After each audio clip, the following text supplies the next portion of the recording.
మాట తప్పడమే అలవాటుగా ఉన్న ఆ పెత్తందారులకు మధ్య జరగబోతా ఉంది ఈ యుద్ధం.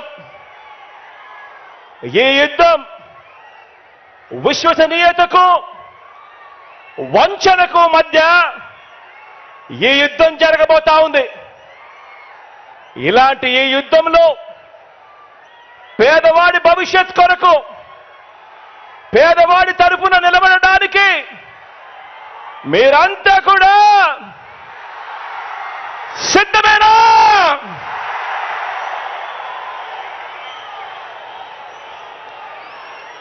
ఈ యుద్ధం వేరే రాష్ట్రంలో ఉంటూ మోసం చేసేందుకు అప్పుడప్పుడు మన రాష్ట్రానికి వచ్చిపోతూ ఉన్న నాన్ రెసిడెంట్స్ ఆంధ్రాస్ అప్పుడప్పుడు మనల్ని మోసం చేయడానికి మాత్రమే వస్తూ ఉంటారు. ఎవరు మన రాష్ట్రంలో కూడా ఉండరు.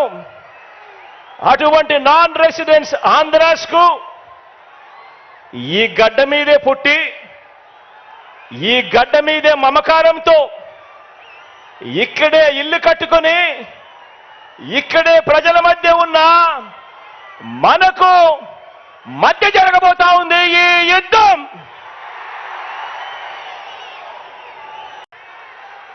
చంద్రబాబు పేరు చెబితే అక్క చెల్లెమ్మలకు గుర్తుకొచ్చే పథకం కనీసం ఒక్కటంటే ఒక్కటైనా ఉందా అని అడుగుతా ఉన్నాను ఇదే పెద్ద మనిషి చంద్రబాబు నాయుడు గారిని. ఇలా ఇలా రెండు చేతులు పైకెత్తి ఇలా ఇలా ఇలా ఇలా ఇలా ఇలా ఇలా ఇలా చంద్రబాబు పేరు చెబితే బడికి వెళ్ళే పిల్లలకైనా, కాలేజీకి వెళ్ళే పిల్లలకైనా, కనీసం వారికైనా గుర్తుకొచ్చే పథకం కనీసం ఒక్కటంటే ఒక్కటైనా ఉందా అని అడుగుతా ఉన్నాను. రెండు చేతులు పైకెత్తి ఇలా ఇలా ఇలా ఇలా ఇలా ఇలా ఇలా ఇలా ఇలా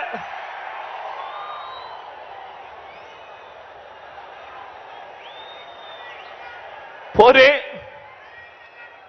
రైతన్నలకు గుర్తులేదు. చంద్రబాబు పేరు చెబితే ఒక పథకం. అక్క చెల్లెమ్మలకు గుర్తు రాదు. చంద్రబాబు పేరు చెబితే ఒక పథకం.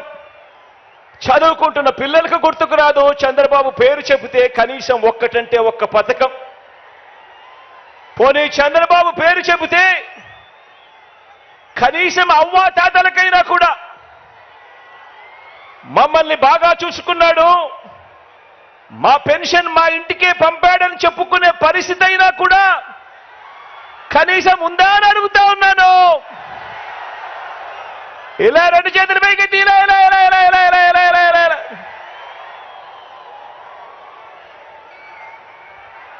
చంద్రబాబు పేరు చెబితే ఏ ఒక్కరికి కూడా ఆయన ముఖ్యమంత్రిగా ఉండగా ఫలాని మంచి చేశాడు అని, ఫలాని మంచి పథకం తీసుకొచ్చాడు అని కనీసం చెప్పుకునేందుకు ఒక్కటంటే ఒక్క పథకం కూడా కనీసం చంద్రబాబు నాయుడు గారి పేరు చెబితే గుర్తుకు రాదు.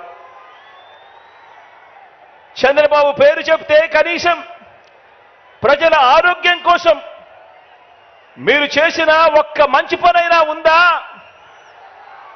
ప్రజల ఆరోగ్యం కోసం కనీసం మీరు చేసిన ఒక్క మంచి పనైనా ఉందా? ప్రజల ఆరోగ్యం కోసం కనీసం తెచ్చిన ఒక్క స్కీమ్ అయినా ఉందా అని అడుగుతా ఉన్నాను.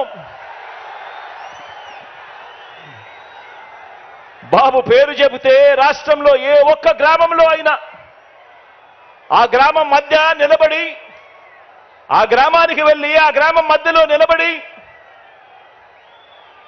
మీరు ఏర్పాటు చేసిన పరిపాలనా వ్యవస్థ,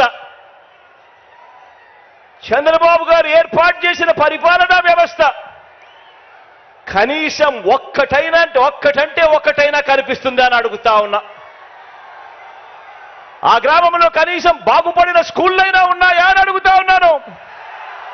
ఆ గ్రామంలో కనీసం బాగుపడిన హాస్పిటల్ అయినా ఉన్నాయా అని అడుగుతా ఉన్నాను.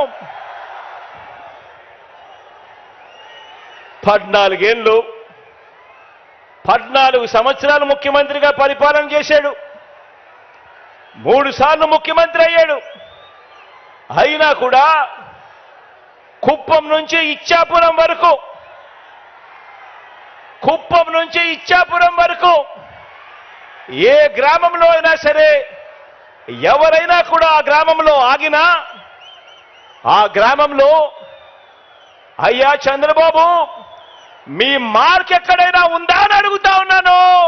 ఇదే పెద్ద మనిషిని చంద్రబాబు నాయుడు గారిని ఈ వేదికపై నుంచి బాబు పేరు చెబితే సామాజిక న్యాయం అనే పదం, చంద్రబాబు పేరు చెబితే సామాజిక న్యాయం అనే పదం కనీసం ఏ ఒక్కరికైనా కూడా గుర్తుకు వస్తుందా అని అడుగుతా ఉన్నాను. ఈ పెద్ద మనిషి చంద్రబాబు పేరు చెబితే ప్రతి సామాజిక వర్గాన్ని కూడా ఎన్నికలప్పుడు మేనిఫెస్టోలో రంగురంగులుగా రాయడం, ఆ తర్వాత ఆ సామాజిక వర్గాలన్నింటినీ మోసం చేయడం, ఇదే ఆనవాయితీగా పెట్టుకున్నాడు ఈ పెద్ద మనిషి చంద్రబాబు నాయుడు గారు. 1995 అప్పుడు చూసినా, 1999 పోనీ అప్పుడు చూసినా, లేక 2014 పోనీ అప్పుడు చూసినా కూడా సీఎం అయిన ఇదే పెద్ద మనిషి చంద్రబాబు గారు ఈ 3 సందర్భాలలో కూడా తెలుగుదేశం పార్టీ తరఫున తెలుగుదేశం మేనిఫెస్టో అంటూ ఇచ్చి, మీరిచ్చిన మేనిఫెస్టోలో ఏనాడైనా కూడా కనీసం 10% అమలు చేశారా అని అడుగుతా ఉన్నాను ఇదే వేదికపై నుంచి ఇదే పెద్ద మనిషి చంద్రబాబు నాయుడు గారిని. గతం ప్రజలకు గుర్తుండదు అన్న నమ్మకంతో ఇప్పుడు మరోసారి అలాంటి అబద్ధాలు, అలాంటి మోసాలు, మరో మేనిఫెస్టో పట్టుకొని బంగారు కడియం ఇస్తానని ఊబులోకి దింపి మనుషులను తినేసే కథ ఆ పులి మాదిరిగా ఈరోజు ఎర చూపిస్తా ఉన్నాడు ఈ పెద్ద మనిషి చంద్రబాబు నాయుడు గారు. రంగురంగుల మేనిఫెస్టో అంటున్నాడు, 6 స్కీములు అంటాడు, ఇంకా 6 రావాల్సినవి ఉన్నాయి అని అంటాడు. రంగురంగుల మేనిఫెస్టోతో మళ్ళీ మోసం చేసేందుకు బయలుదేరాడు ఈ పెద్ద మనిషి. నిజంగా చంద్రబాబు నాయుడు గారి మనస్తత్వం ఎలాంటిది అనంటే, చేసేది ఎలాగో మోసమే కాబట్టి అబద్ధాలు చెప్పేటప్పుడు బాబు దారిద్ర్యం ఎందుకు అన్నది బాబు నైజం. ఎలాగూ చేసేది లేదు, ఎలాగూ చెప్పేది అబద్ధాలు, ఎలాగూ చేసేది మోసమే కాబట్టి ఇక ఎలాగో మోసమే చేస్తా ఉన్నప్పుడు ఇక నోటికి కట్టడి ఎందుకు, అబద్ధాలు చెప్పేటప్పుడు బాబు దారిద్ర్యం ఎందుకు అన్నది బాబు నైజం.